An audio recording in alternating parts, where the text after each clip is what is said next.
ကျမတို့ရဲ့ပထမပိုင်းအခမ်းအနားအစီအစဉ်တက်အရာသာဆိုတော်ကြီးမင်းသူဝန်အားဂုံပြုသည့်တေးသချင်းတီဆိုဖျော်ဖြေရန်ဖြစ်ပါတယ်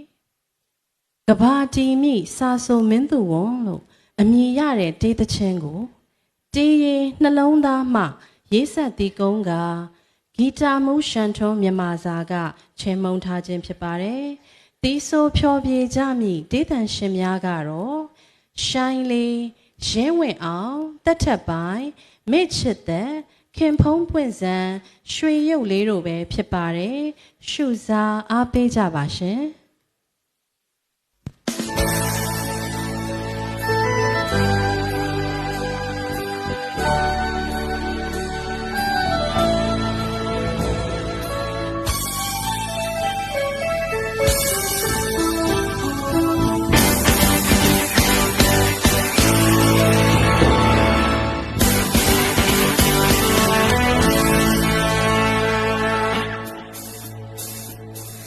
စာစုမင်းသူတရားတစ်စေပြတိုင်ရဲ့တရားတစ်စေပြတိုင်ရဲ့စာစုမင်းသူတရားတစ်စေပြတိုင်ရဲ့တရားတစ်စေပြတိုင်ရဲ့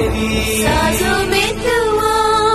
တရားတစ်စေပြတိုင်ရဲ့တရားတစ်စေပြတိုင်ရဲ့စာစုမင်းသူတရားတစ်စေပြတိုင်ရဲ့တရားတစ်စေပြတိုင်ရဲ့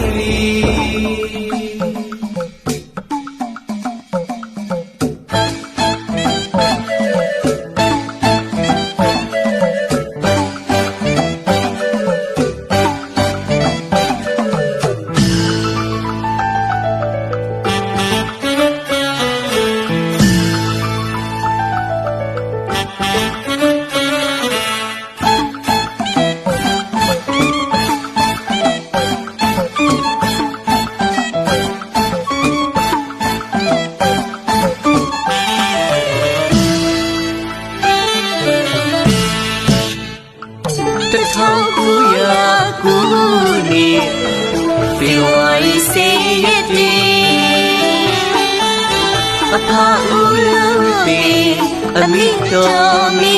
ကိုကျဲနုမြူရင်းမွေးဖွားတဲ့စီ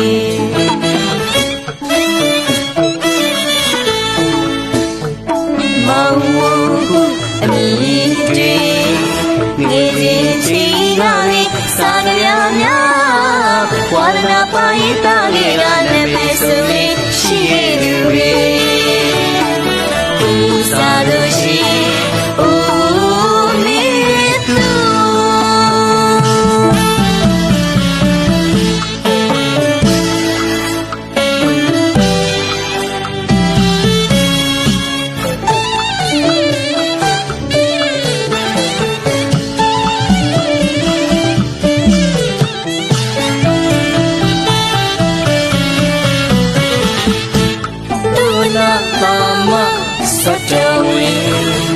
မိဘတပါလူကြီးပြည့်စုံနေသောရွှေလိုဝင်းရဲ့မိုင်းဆီယမီသူတာရှိကိုထမ်းနေဖြစ်စေမိချိုင်ပိုင်းဒီနမေတွေမင်းသူဦးစားစုရှိဦးစားစုမင်းသူ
ပညာရှင်နှလုံးသားများရဲ့စာဆိုရှင်အိုးစာဆိုရှင်အိုးစာဆိုမင်းတို့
ကျေးဇူးတင်ပါတယ်ရှင်